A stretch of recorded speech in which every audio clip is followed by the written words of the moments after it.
Welcome back to the Premier League. We are the Men in Black and we are ready to present to you the winners match. But before that, let's check in with the bracket as we have completed 3 games this evening and only 2 remain in the entire of the round of 32. We're on the hunt for our 15th and 16th player to play at the season finals, TLO against Mana, and then we'll have the decider match where Violet has a chance to play at the season finals. Unfortunately, Shigua has been eliminated in last place from today's tournament. Boys, or should I say men, are you ready for the winners match? I certainly am. I know these two are very excited about this one. It means so much to them. Mana, of course, wanting to play in Poland, and TLO wanting to get that breakthrough performance in the WCS, which he hasn't really yet had. He's made a top 8 here and there, made a top 16, but he really wants to go that next stage and make that finals and make that win, I guess. So, yeah, I'm really excited to see this one play out. Yeah, it's funny you're talking about that, Jared. TLO, over the years, has played so many tournaments and competed for 5 years now in StarCraft 2. He's hit the top 8 multiple times, double digit multiple times. He's only reached the semi-finals twice in his entire career. You know, what do you think you can credit that to or discredit it to? You know, he plays a very volatile style, does Dario. So he's one of these players who sometimes he can have great success with it, and sometimes he won't necessarily have it. Sounds like TLO's really excited to play this game backstage. Someone just won the map order there, like. Yeah. That's the Moonlight Madness cheer. You completely lost your train of thought there. I'm so sorry. TLO does that to people. Just a bit of TLO shouting backstage, doing the map vetoes, you know. Honestly, I think he's just such a consistent good player, and I don't know if it's a mental thing or this or that, but I think he often deserves to go to that round of 4 when you look at him in the previous round. And then suddenly he looks like a different player when going up against a different opponent. And it's because he has a very specific understanding of the game. He tailors how he plays to every opponent. And I guess sometimes his opponent, they change it up in the right way. They understand how to play against him and they get the edge. But I feel like Mana, talking about Mana now, he's been watching Rocky montages and listening to Eye of the Tiger as he travels from Poland to Germany, because it's all about that position to play at the season finals. And the way that he spoke about it before, there is nothing meant to stop him in getting that goal. Yeah, and I think going up against a teammate might actually help him relax a little bit more and play better, because as we did see in that first series he played, he did overextend a few times and he did make a few mistakes that he shouldn't necessarily make. And yeah, going up against TLO, he's probably feeling a little more comfortable. Maybe he was cheering as well back there. I'm not sure which one of it was, but yeah, definitely he's going to be trying to bring his A game and wanting to go to that next step to Poland. It was the Team Liquid chest pump as they get ready to take each other on. Mana, we talked a little bit about him earlier on. He played good, but now playing against a teammate who he spent a week or so, even more than a week it was, practicing for challenge. They played a lot of games together. They talked about strategy. That has to come to play in the series. You know, sometimes when you got teammates playing, it's a big stage, they're both in form. You don't see anything like what they've been playing against other players. Both guys are inside each other's heads. They know it, so they just change things up. And you see this even in the biggest tournaments. You'll get a finals between teammates, and the games get a little bit weird, very hard to predict. One thing we can say for certain is, looking at the way both these guys play, is they both love to get in their opponent's face in this matchup. Neither of them seems to like to let the other player's race get into that later stage, which is interesting because if they both feel that way, we may see a lot of very aggressive play from both sides, and that's where things get very tricky. TLO mentioned earlier when he came on the desk here for a quick talk, is that just as much as Mana is keen as hell to win this game, TLO just feels right when he comes here. He's in Cologne, he's in Germany, he knows there's a lot of people that turn up just to watch him play, and he's comfortable up there, and that's a great advantage to have. Yeah, especially coming off that first series. You know, you've got people here cheering for him as always. Dario is always the crowd favorite. He's got to feel very good about himself, but he didn't really get the biggest warm-up before. His games were very quick, so he's still got to stay very focused. And especially with the way Mana plays, Mana's going to try and make him uncomfortable. So I'm sure TLO's thinking, as that Zerg player, how do I keep things going down the path I want? All right, well, Sam, you've played in the WCS over the years. You've competed against both of these online, in multiple tournaments. If you were in Mana's shoes, especially when you look at the map pool that's come up here, if you were in Mana's shoes, you see, okay, these are 3 maps I've got to play. Tilo, for some reason, just shouted, oh yeah, this is great for me. Or what are you thinking about? What would you be doing if you were up there? I would just be trying to make sure I play my own game, because going up against a teammate, it's never easy, but going up against a teammate that you've practiced so much against, that's always going to be tough. But then on top of that, going up against someone like TLO, who's used to those crazy situations and used to kind of throwing anything out there, it's going to make it that much harder. So going into map number 1 then, Coda, would you be looking to feel out TLO a little bit? Very defensive, very reactionary style? How would you approach it? I would definitely be trying to feel it out a little bit. I feel like he shouldn't continue with the 3-gate aggression that he has been doing in all 3 games as of late. So I definitely feel like he should just take more of a back foot, react to what TLO's doing and play from there. And let's just say that, Jared, that is the way that TLO's thinking man is going to approach it, as Bling just did. How would you think about coming into this series, especially on map number 1 there? Would you be looking to go crazy as expected, or would you want to change it up yourself? Well, trying to get inside TLO's head is always a bit scary, you know, there's so many creative things going on. We've seen him do proxy hatches at the Protoss player's 3rd base multiple times on this map, so who knows, maybe that comes out. I think mostly he is going in to get to the mid-game stage, and I think that's where a lot of his tricky plans are going to evolve. I think he will feel a little bit more confident in that late mid-game, maybe some Mutalisk play, maybe a lot of Hydra play, and I think his eyes are set, and what both players are thinking about right now is Dash and Terminal as Mana's pick. That's the real wild card here. What is planned for that map? Because most of the time people think that's good for Zerg. All right, thank you very much, gentlemen. It's time to head to the commentary team for this one. Will Poland have a player playing at the season finals, or will TLO 3 times in a row play at the season finals? Let's find out in this Team Liquid Team Kill, as obviously we do have Mana and TLO facing off against one another in what isn't exactly a uncommon fixture when it comes to how often Team Liquid players have to play against one another in these kind of high-octane matches. Yeah, definitely. We see a lot of those team kills, and that's because they have a lot of successes in these tournaments, in the WCS as well here. And Mana, surely going into this group, he had one single matchup to practice for, but against his teammates, is it really going to show, as they really know each other very well? And we'll find out. Game at number 1 now, loading up and good to go on Coda, as we have spawning down to the bottom right-hand corner. It's our blue Protoss. Representing Team Liquid, it is Mana.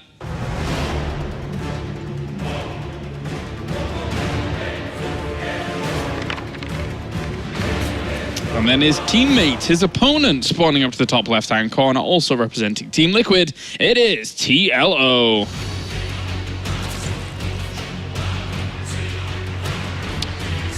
Both players showed some pretty good things in their first series, but I have to say I've been pretty impressed with Mana in particular, with this 3 gateways aggression that he's been going for a lot previously against Shigua. He was able to do quite a bit of damage at the same time. His macro was pretty good. Really, just a very few of the overextensions that happen is what I think set him back in some of those games and almost made him throw.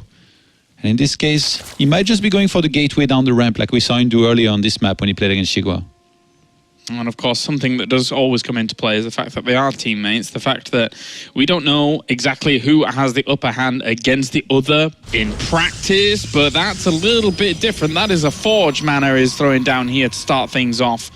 And it's going to be going up against Spawning Pool first here from TLO, so he was hoping, ideally, for a hatchery first here from TLO. Yeah, the mind games are already very strong here in this series, with Mana really hoping to catch TLO off guard. Sadly for him, he's against Mr. Creative himself. I mean, at this point, do we even call the Pool first creative? I guess it's TLO. We can do anything we want, and so can he. Yeah, basically, as we'll see now, as the drone was already moving out to the very edge to try and avoid this probe, but the probe is sticking around towards the natural. And now as TLO's alarm bells must be going off. Mana already knows that this is a pull first. He's going to try to block that natural here for as long as he can, but TLO can just start a hatchery elsewhere, get a few links to clean up that pylon, and then take that base just behind it. Should be totally fine. The third base is going to go down. Mana is going to concede, basically, and throw down his Nexus, knowing that Obviously, there's not much more room for this to be successful, as he will poke over towards the third wheel mana and get confirmation that this has been taken. Is he going to block with another building here? Or is it just going to be the one pylon? Because mana's coming back here. Even sneaking around a little bit. And it's funny, I mean, we have seen gateways be started and then He might cancelled rush later this. on. If he thinks that there is no overload nearby, You think? that TLO won't check, yeah, because like you wouldn't hide there unless you want to really check the main or Yeah. kind of rush this base. So it's going to be either one. Well, the Lings have all dispersed now, and they have gone elsewhere. They were looking for that probe, but it's hiding in plain sight almost as the probe moves back in. And Oh Mana my God. is going to try this. This is very, very interesting. There's already the Queen moving down He's there. moving towards the third base to inject there. Oh, yeah. TLO, does he realize one Ling is headed back? Where is it going? I think he might have realized. It's TLO, come on. Like, Is it going he back to practically invented this kind of cannon rush, even though he never plays Protoss. Sees the probe down and back, realizes there's a pylon there, needs to bring all of his other Lings back, and even just that one alone looks to be enough to shut down the idea of it here from Mana, who will lose himself another 100 minerals for that. Very good spider sense here by TLO, being able to sniff this out. But behind this, Mana checks the main, sees that there is no gas. He knows that he's going to be pretty safe for a very long time against any kind of speedling play. Now, does he go for the quick Mothership Core and the Stalker for some aggression? He actually, because Mana went for that pylon, he actually had to skip on his Zealot, which he usually gets when he wants to go for the aggression. Starts a Stalker. Yeah, so I think there is very likely here going to be a Mothership Core started here with this as well. You can do this without the Zealot as well, very well, I think. Probe could almost get back very, very close, and he will be able to escape. So nice stuff. He starts the +1, so Mana, since he opened with the Forge here originally, he's just going to start that. Gets a Robo as well. If Mana was to go for something like, say, like a War Prism and 3 more gates with the +1 lining up very well, if TLO goes for like a Roach Run just a little bit too late, then this War Prism across the map is going to warp in a lot of Zealots. And I mean, they're going to be getting a lot of kills, potentially even a snipe on that third base. So this could snowball out of control very quickly. TLO kind of needs to realize what he's up against, or at least not skip his Roach Run, because he's going to need Roaches against +1 Zealots. His units need to give him a very good heads up. He's already got Lings slightly positioned towards the very edge. He's trying to create a perimeter already here, as Funker is completely highlighting. We will have extra gateways being thrown down next to the Robo facility. So there is definitely the potential that this could hit pretty hard. There's the Warp Prism on the way. We've seen Mana do this before in the past. Yes, absolutely. Mana he's been playing very aggressive as of late, to be honest. Second gas starts at 720 here on the natural for Mana. There's already a little bit of a tale that there could be some aggression. But TLO, he's only getting drones. That's all he's ever getting. He's got 4 Lings on the map. He's only getting drones. Roach Warren still hasn't started. He's going to get a single evolution chamber with the lair that he has on the way. More gates going down here for Mana. This is a big, big commitment at the moment. Actually, the fact that his Robo surrounded, Mana has to commit, because he cannot make any ground unit here with this, otherwise they will be trapped. That's very, very true, actually. You make a great point there. Just trying to hide all of this way away from the vision. And already 7 gates! Already the Warp Prism just got spotted briefly there. He's going to try and skirt against this, but he already sees it with the Overlords as Lings. TLO is starting 16 Lings, but he's got speed not even halfway through done. He actually starts Missile, even though there's no Roach Warren. Did he forget it? Did he actually forget his Roach Warren? I thought he might be skipping it. May have done. He may have done at the moment, unless he wanted to go up to Maybe it's TLO, really he planned quickly. ahead. He already planned the whole defense. Starts a Hydra Den here. Yeah, and for now, the Queens will be able to hold this off with the Zerglings to start things off, and he's just going to have to warp in much more units than this. But with these extra gates being able to turn on now, that is going to be big, big warp pins here for Mana, and TLO has to be careful. Mana is even chrono boosting them. He needs to start a bunch of pylons in advance here to make sure he doesn't get supply blocked here, because he's about to be this many Zealots with +1 against just Lings. TLO is going to be in quite a bit of trouble, but those Spines are going to buy him some time. Even goes for a block here with one of the Evos. Catches 2 of the Queens already at the front here. Lings are going to try and filter on through, but it's not really the position that they want to be going into at all. He needs to save some of these units. Wait for the 12 Hydralisks to end up popping, because if he can get those out, maybe he can do something. He's going to bring down the War Prism. He already gets the War Prism. The reinforcements are going to be ages away. If TLO is able to shut down this wave of Zealots, then he is done with it. That is almost a game-winning move here. 16 Hydralisks on the way. They're going to be ready towards his third base. TLO's trying to buy a little bit of time with the links, and he's doing that beautifully. The next swap prism will take forever here to cross the map. Mana might have to just go back home, otherwise he's going to lose everything. I mean, even then, he might just lose everything that he's got out on the map here. Not only that, he didn't have a Mothership Core, couldn't recall. This is a bit of a bad spot here for Mana, to say the least. These links are just trying to get on back there. He's warped in units down towards the natural, and they're just trying to break out here. They killed off the rocks. Yeah, this is just a disaster here for Mana, who's now warping in units across the map here at home, trying to regroup with everything that he's got. He's going to take more than some perfect force fields here for him to win. It's going to take a miracle. TL with this many Hydralisks, he's happy to try and trade against the sentries. Lynx are trying to seal in some of those units there as the reinforcements will come along against this many Hydralisks. It's still difficult for just gateway units alone against these Hydras to do much of anything. The Zealots will get up against them and slowly kill them off, but at the same time, I mean, Daria behind this has a great economy. Yeah, but he overextended big time here. Losing this many Hydralisks is definitely a huge mistake, but behind his TLO knows that all he has to do is hold, and he's going to be in a great position. He's dropping creep at the third base here off Mana, so he knows that there's not going to be a third base started. And again, all he has to do here is defense, and he's going to be in the clear. He's going to be in a fantastic position here to win this game. Mana has a pretty scary army though, but not that much energy on most of the sentries. Yeah, and extra queens were added on here, as well as the Hydralisks are about to pop out. This concave towards the top of this ramp is going to be difficult to break. Yeah, Pathogen Glen started, and if he can get 2 infestors out, he's going to put a very abrupt end into this game. Zealots are going to melt at the front here, and even transfuses go down onto this. That's a good concave of force fields, but at the same time, does he have enough to be able to power on through? There's still a lot of Hydralisks in reserve, more about to pop out, plus 2 weapons, as well as that Pathogen Glance, as you mentioned, on the way. Yeah, all that TLO has to do here is stay up that ramp. At this point, Mana might be starting to get desperate, but like I said, he cannot even transition because that robo office is surrounded by buildings. If he goes back home, he's going to have to kill one of his own gateways, loads up a warp prism with some Zealots. Mana is in a terrible position. I thought he might go for Colossus here for a second, but he's actually pretty gas-starved.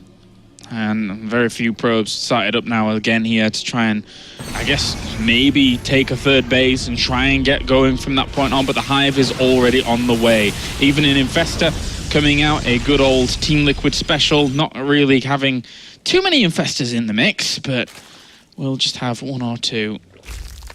Yeah, behind this, well, we got a Baning Nest. TLO is going to add his own touch to this.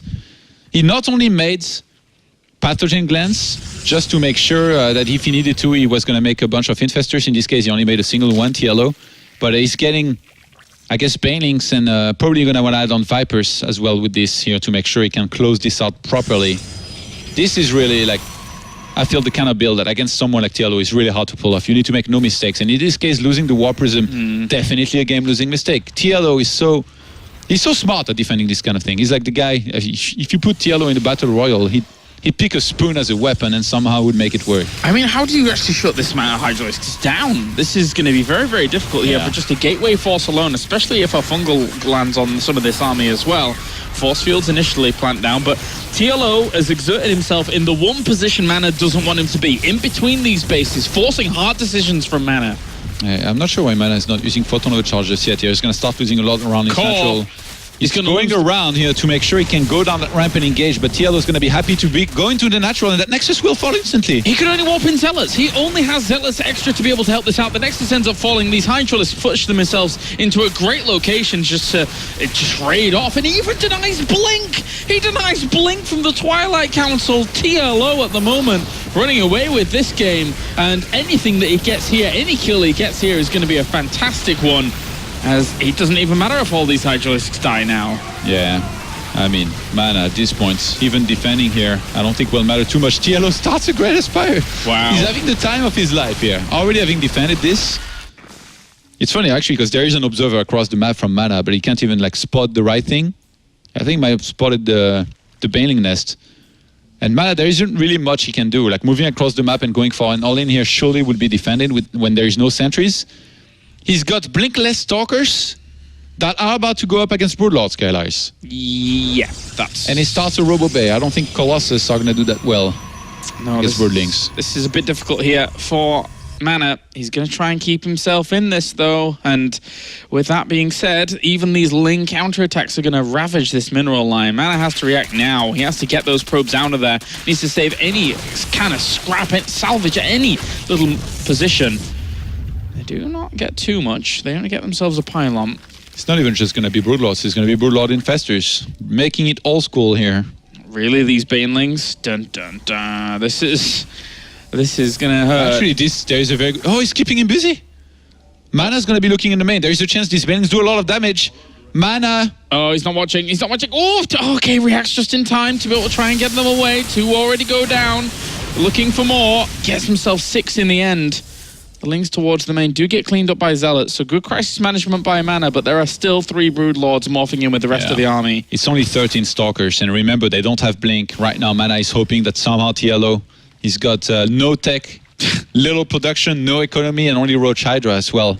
The reality is completely otherwise, guys. Yeah, it's very, very far away from that. Even if he just keeps the queens that he has with this and just pushes the creep forwards, there's not many answers that Mana has available at the moment. The fight is going to be the most one-sided fight that we're going to see in this round of 32, I think. And there's been quite a few ones. Yeah, there has. And, well, there you go. He's spotted the Broodlord with his Observer and he types out. It was anticlimactic, but it's understandable in the end. Once you see those Broodlords, you're hoping on and trying to find a shred that you can hold on to there at the very, very end. And TLO takes a swig of his drink. And once again, I think in the round of 32, he is feeling very confident. Yeah, it's not just... You know, in his appearance in-game, the way he plays this is crazy. You know, to start a hype like he did here, as early as he did, you can tell he already knew exactly where he was at, whereas Mana was completely lost in this game. He had no idea where he was at, because otherwise he would have left a long time ago. Well, that is game 1 going over to TLO here in this best of 3, as he looks to just have one more game standing between him and moving on to Poland. Of course, the loser of this game goes on to the decider match. It's not said and done for them here in this group. So if Mana is to lose this one, he still have one more shot. But Dash and Terminal will be our next map here, Todd. What do you make of it for this matchup? It can get interesting if a Zerg tries to play with a goal base. We don't really see it too much against Protoss, I think. But I guess what? It's TLO that's playing. If there was someone that was going to try something like that, definitely could be him. Mana. Now, up against his teammate, a person that, you know, he must... I can only imagine in practice, if they do play with each other in practice, that TLO is able to win a lot of the games. In his current form, with how he looks, especially across the whole of 2015. It's funny because, for me, out of all of the non-Koreans, TLO kind of just, again, you know, goes by the wayside, just gets on with it, and always seems to manage to make these deep runs. And this season, once again, can be another season where he does that. Yeah, definitely. The thing about him is that at times it seems like, you know, they are kind of always trying to rate his performance, and you kind of never know what TLO is going to show up. And for some time, he wasn't having the greatest results. But this year, really posted quite a few good results in WCS. Getting top 8 twice is, I think, definitely something that not too many non-Korean players can achieve. And he's one of them. Mana now, on a map like this, actually, just even starting to think of build orders, there is so much potential for aggressive openers here from either player, in particular, I think, from the Zerg. Because if you open for something like a Gas 14, Pull 14, then opening for a quick Nexus for Protoss is going to be so much harder than otherwise, because speed's going to finish early enough that having a full wall-off, kind of like we saw in the ZVZ earlier, actually. Yeah. Having the full wall-off on both sides and being able to defend against mass speed links is going to be really, really hard for a Protoss. So there is a chance we see TLO opening with something aggressive here. But he really doesn't have to. And just the fact that it's a possibility already going to be making Mana paranoid. And Mana is probably, I mean, he's going to have to take a gamble here. Whichever opener you go for is a little bit of a gamble, and you're kind of hoping to get lucky with it. And the fact that an Overlord will fly into his main so early in the game, it's going to be uncomfortable, because TLO is going to know it the whole way where he's at. All right, let's load into it then. Dash and Terminal for game number 2 here in the Team Liquid Team Kill. So we have spawning down to the bottom right-hand corner. It will be our blue Protoss representing Team Liquid. It is Mana.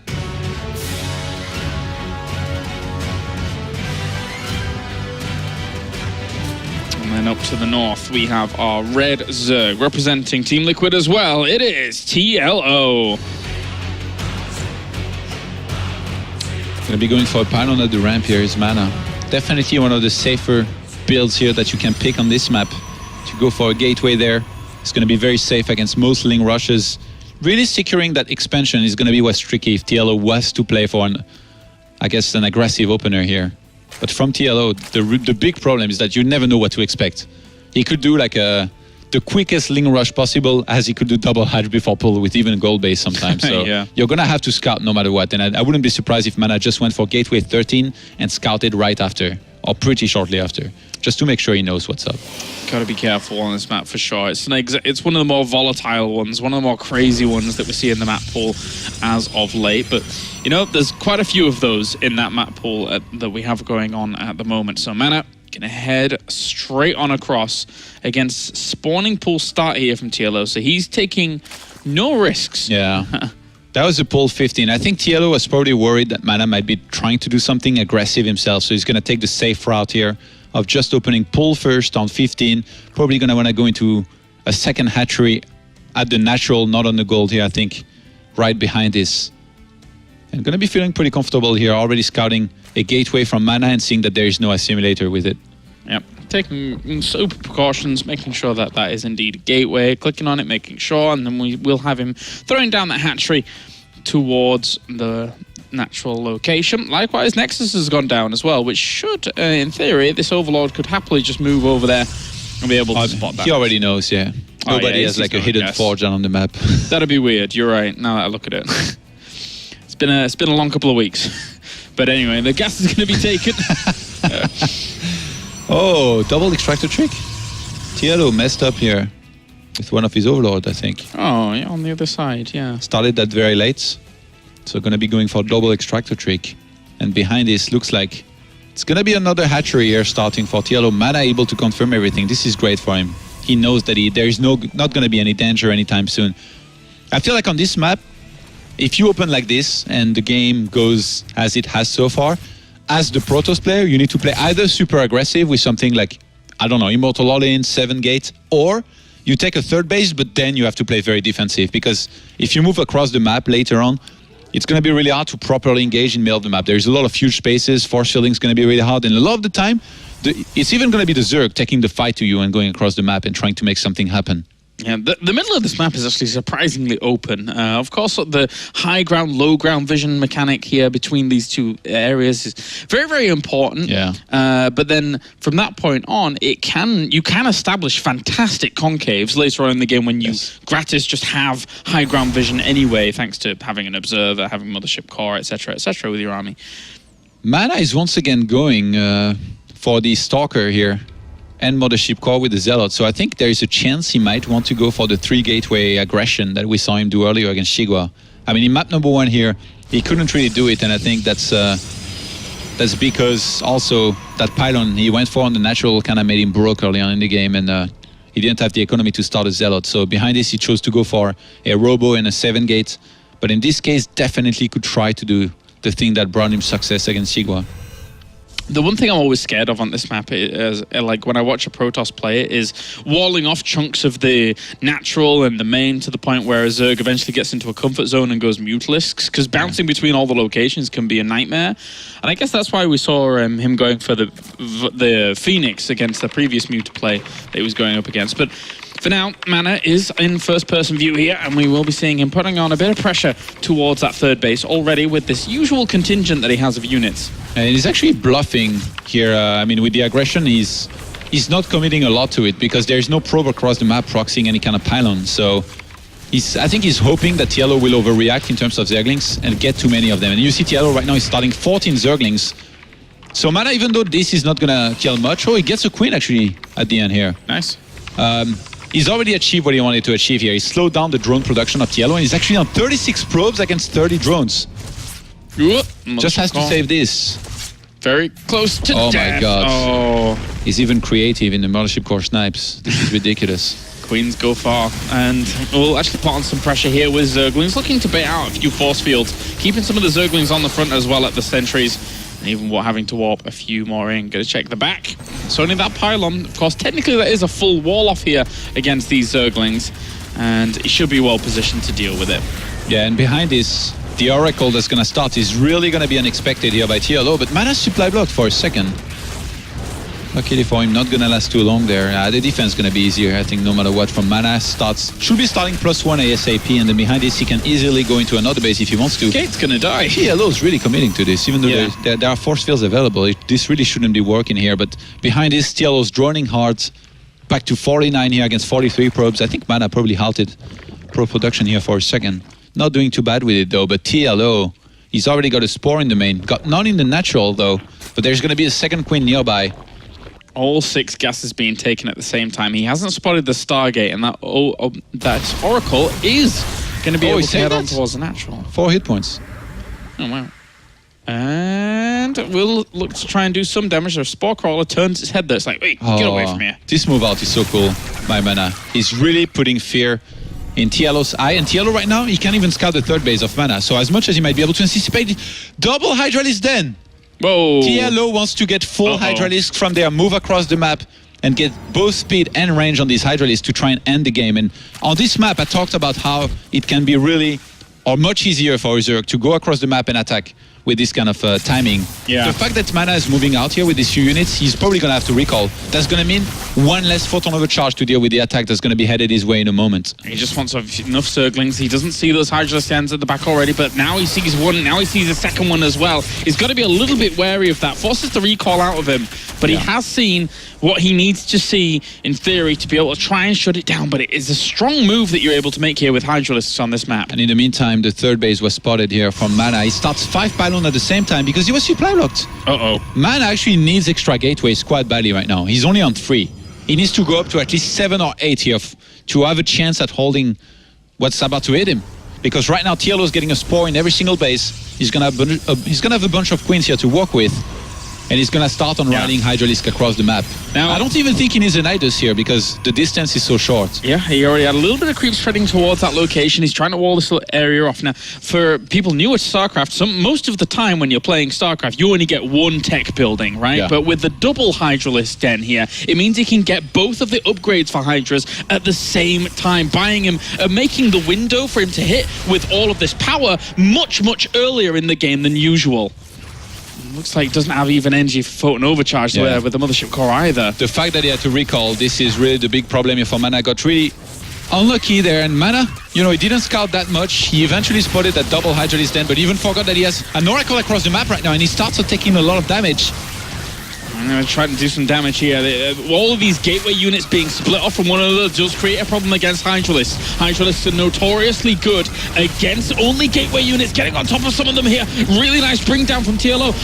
Photon Overcharge has been activated on this Nexus, but he's already focusing down the Nexus with these Hydras. The probes are going to have to be pulled off the line. He knows he's in a desperate situation at the moment. The Hydras have done big, big damage. Here come more as well, trying to seal those out with force fields. He already conquers a little bit of this Hydra force, but they've done so much already. Yeah, and behind his TLO is getting more and more units. 12 probes have already died here. He's still trading.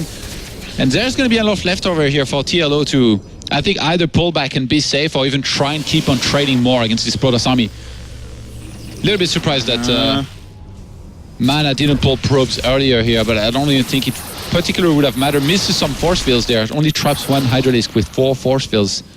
Absolute disaster. There's so much more on the way. There is so much more. 58 army supply against 39 at the moment. One of the best ways to deal with Hydralisk is usually having some kind of AoE damage, but at the moment all he has is force fields. Even Queens are trundling over the map here, while these Hydralisks are doing the business against the gateway units. These force fields, yeah, they trap a few of the Hydras, but still more will continue here. He needs to keep on force fielding here, Mana, and keep on trading cost effectively. He actually got +2 in Blink, so supply-wise, he's not too far behind. Yeah. If you will remember that he has an Oracle as well, definitely could bring that back and help a little bit.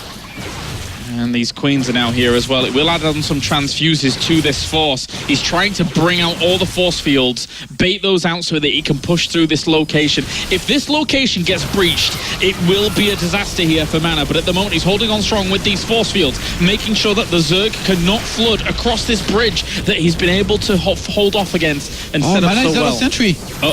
Has very little energy left on the force fields. No force fields. these Hydralisks are now being able to breach this location. When this happens here with the Queens as well, a lot of these units are being brought down before you can even blink them away. It's 42 army supply against 33, very, very close at the moment. The reinforcements should be able to win this through for Mana, but just barely. Wow. Can't believe that Mana falls eventually, and TLO's just gonna tap out. I can't believe. Mana eventually wins this, and TLO actually lives even though there was no second Nexus on the natural. He could have droned up, tried to come back into this, because I don't think Mana particularly could counter-attack. Wow. TLO gives it up just like that. He'd done big damage, but in the end, I guess... What do you think? I mean, going into the natural and sniping out that Nexus, is that the right call when there's a third one down to the bottom? What do you think? Yeah, I think it is. He's just behind this. Maybe he could have pulled back. The fact that these probes surrounded the Hydralisks can kill them. He lost a huge chunk of his army. So then these units from TLO, they were coming in just by, I guess, a few Zerglings, a few Hydras, and eventually, once Mana finally set up at that big position and had a lot of sentries there, he force-fielded a bunch of time, and then when he finally ran out of force fields, he had enough in Stalkers to just blink them back and hold. I'm not sure TLO had to leave here at all. Well, I'm not going to say he was in a good position, but he had a decent economy here at the end. And that moves us on to game 3, and we're going to go to a short break, and when we're back, we will find out who is moving on to Poland. Will it be Mana, or will it be TLO?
It's time for the final match here between Mana and TLO to find out who is going to be moving on to the finals over in Poland. And for that man on screen right now, this is a big moment. He wants to play in front of his home country crowd.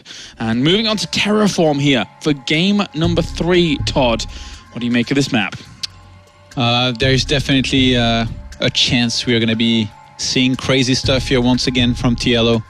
From map to map, he's definitely changed it up. Mana on the other side, though. Definitely a cleaner game from him early on, but that move out before spotting the double Hydra then almost made him lose the game, but in the end, solid hold. All right, let's get into it. The final game here in this decider match, in the winner's match, to find out who is going to be moving on. Of course, the loser has a second chance, but going through in first place means a lot here. As we have spawning down to the bottom right-hand corner, we have our blue Protoss representing Team Liquid. It is Mana.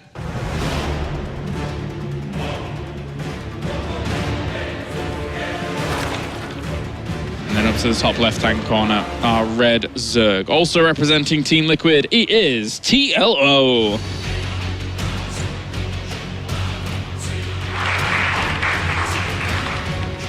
All right, Mana. Pylon up the ramp here once again. Looks like it's just going to be a gateway there once again. Just wants to play it safe.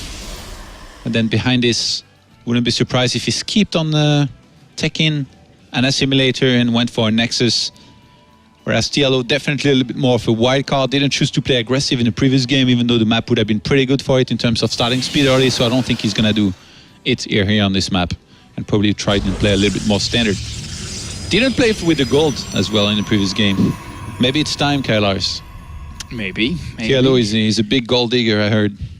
Take a lot of those gold bases. Oh yeah, of course. He's only here for the money, no doubt. But TLO just going to be throwing down that hatchery, and we will see actually Mana checking the gold base. He's having none of it. He knows. Yeah.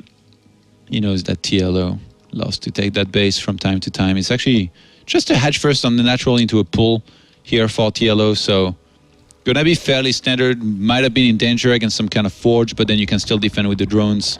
And in this case, Mana's gonna be happy to start a Nexus at his natural. He's gonna fake. Even before starting his Nexus here, he throws down the pylon on the natural, and it's funny because TLO, he doesn't even overreact here, just sends 2 drones.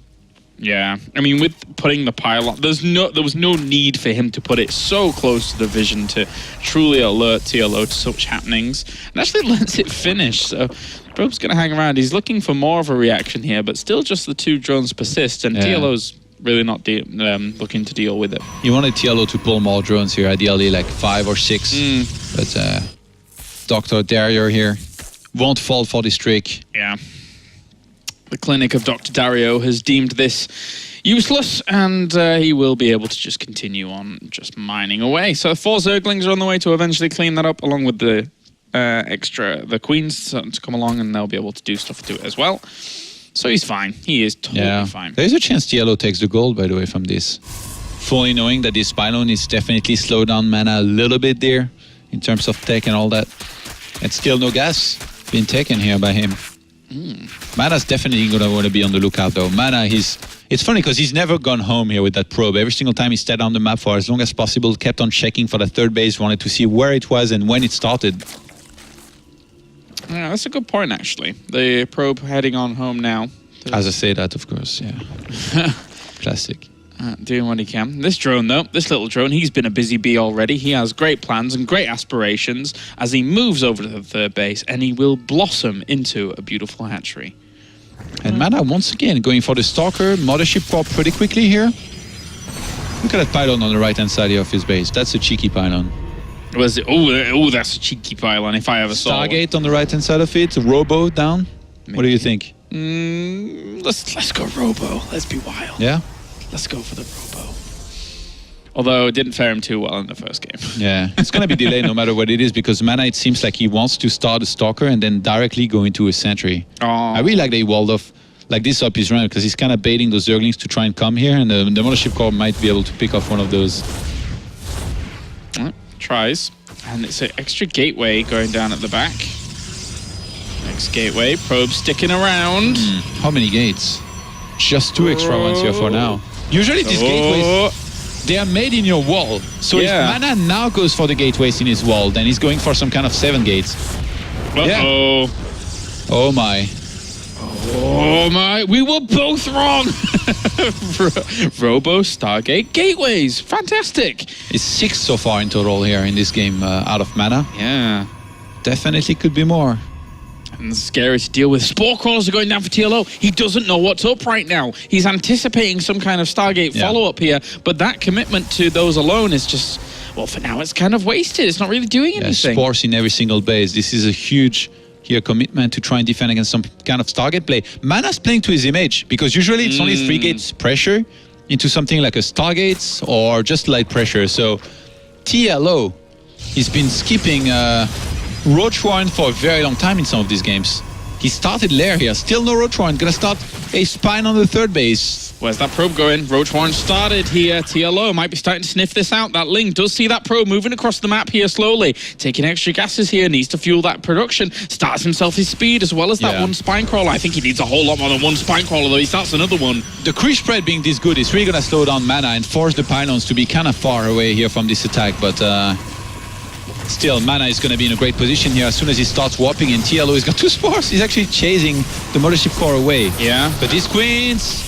one of them is trapped in no man's land, and it's going to have to start sneaking off of creep to try and get away. These spores could buy a lot of time if Mana went for them, but I think the right move would probably to go right into that 3rd base here and make sure he shuts it down hard and make sure that every unit that comes out of there dies instantly. The Mothership Core is still staying there, not going around, which is a bit surprising, but Mana... he has a lot of units. 15 Roaches in the production type, though, and Zerglings.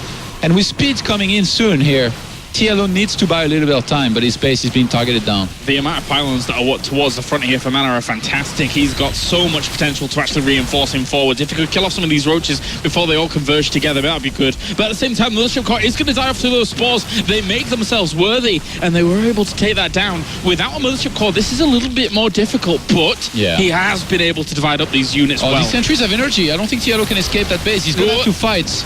Pulls off the drones as well here. The roaches are fighting against this. Drones trying to buffer and buy some time. And as every single one dies, it makes it increasingly more difficult here for Dario to actually hold up against this pressure. Yeah, he needs to pull back here next to this spine. TLO doesn't quite have enough. He's going to pull the drones, but his roach number is very, very low. He's got no queens either, so he doesn't have injects. He's trying to scramble to make them here and trying to get them out, but at the same time, this hatchery is going to end up falling. Without any queens, he definitely needs 3 hatcheries worth of lava to be able to make this work, but it falls down. Yeah, this is a big deal here. Not having any queens on only 2 hatcheries. Mana is going to be reinforcing right into the fight here with more and more zealots. He's got 1 force field at least to work with him. The focus fire is so good for Mana. He just keeps focusing each one down. They're trapped in. The roaches are trapped in. Mana makes it. And Mana moves on to Poland. Look how happy he is as we get him moving on to the finals. And that is it. 2-1 victory to Mana. Wow. I did not expect this here in the middle of the second map. I really thought this was going to be TLO capable of crushing through here, this Protoss defense of Mana. And in the end, Mana with a miracle hold and victory in map number 3 with a good old 6 gates. We want to keep it casual here. We want to keep it Protoss. And he definitely did that. Yeah, he did. He's got to be absolutely ecstatic with that result. Being able to actually get to represent in his home country. And we've seen Mana before, actually playing in Poland and just really kind of feeding off the crowd and feeling kind of that electricity that he's had before there. And no doubt we're going to see that again from him, trying to really push himself forwards. But for now, guys, we can head over to the analysis desk to see exactly how he feels about moving on to Poland. Thank you very much, Claris and Todd. Mana, you've done it. You're going to Poland. Come on, you can open the mouth and all say, I'm so happy. I cannot speak, really. I'm so speechless now because I've been practicing so much for this. And it was my dream to go there. I'm in round of 16 to Poland, and now I want to prove that I can go even further than that because I've been in round of 16 so many times, and if it's in Poland, I want to go to round of 8 and even further than that. So I'm just completely speechless, and I want to prove myself that I can do it again. I remember a couple of years back when you played against TLO on the Katowice stage, and I know you remember that moment very, very well. You lost that match, but you can just think back to the crowd that were chanting your name. They were all of them there supporting you. You're going to have that again. It must be a very emotional feeling for you. Oh yeah, since the IEM was announced to be in Katowice, it was just a stop in the first time, and I was there indeed. I was playing against TLO and I lost 2-3. Even though I lost, the crowd was just chanting my name. It was, as you said, it's a very emotional feeling, and I'm very happy that esports and StarCraft 2, we have such a community in Poland, and we are going to have it again. And I want to not be chanting my name like a loser, but as a winner, at least from the group stages and so on. You've got 2 weeks until the season finals. What are you going to do in that 2 weeks to prepare yourself ready for this? Well, I guess it's time to lock down my home and keep on practicing. 12 hours a day, go. Let's go. All right, Sam? Yeah, so after that kind of hiccup in game 1 where you lost that warp prism, I felt like you probably could have took that game if you didn't actually lose that. So after you did take that initial loss and going into game 2, where things also weren't going too well, what was your kind of mindset there? Because after losing that natural, obviously you was thinking bad things, right? Yeah, in the first game when I lost the War Prism, I actually didn't notice it was the Queens were hitting it because I had some units under the War Prism, so I thought like the Queens are targeting the Zealots, which wouldn't make any sense, so that was just simply my mistake being stressed out about it. And the second game, I'm quite surprised that TLO GG'd out at that moment because I lost my natural, I lost a lot of probes as well, but he lost some drones, he didn't have that much of attack, he committed a lot to the attack, so I think it would be an even game after that. But yeah, my mindset was kind of crushed at that when I see a Hydras in the natural, because I scouted double Hydra then, and I knew the push is coming, but the push was already there when I scouted it. So I'm like, well, I'm not ready yet, but he's already attacking, and I lost my Mothership Core to the last Queen shot, and I had no photon overcharge. So I was like, well, it's now or never. So I guess going into game 3, you realized he was skipping the Roach War and time again, and Going for that 7-gate, I guess it's kind of a ballsy move in the deciding match and map of the series. So kind of talk me through that. Like, as you saw him scouting initially with his Zergling, did you think, oh, he's going to be prepared for it, or what was the build-up like that for you? Yeah, I did it because he was always prepared for an Oracle, so he always spent additional resources for the spores, as well as you said, he skipped the Roach Warren. So I was like, okay, if he sees the gateways like in the front, kind of late, he will think it's an Oracle again. Indeed, he made double spores. He may be thinking it's DTs as well. So I went for the push with gateways even without upgrades, just to be there as quick as possible. But then he sees me walling in my natural as soon as possible. So I'm like, God damn it, he's already saying that he should have enough units. But yeah, he had only queens, couple of spores forward, good creep threat to deny my pylons, but I was still having a good position with the pylons, and well, a couple of roaches popped out in the third base, but it was already too late, I think. All right, thank you very much, Sam, and a big congratulations to man. I know Thank it you means very a lot much. to you, and Yeah. I know a lot of people watching right now are very happy for you to be traveling over to Poland to represent your country for that. Ladies and gentlemen, first place finisher of Group H, it is Mana who travels forward to the season finals, which leaves us with one final match to go this evening. And of course, you should have figured it out by now. TLO must go up against Violet in the rematch to decide who goes through with Mana to represent at the season finals. We'll be right back.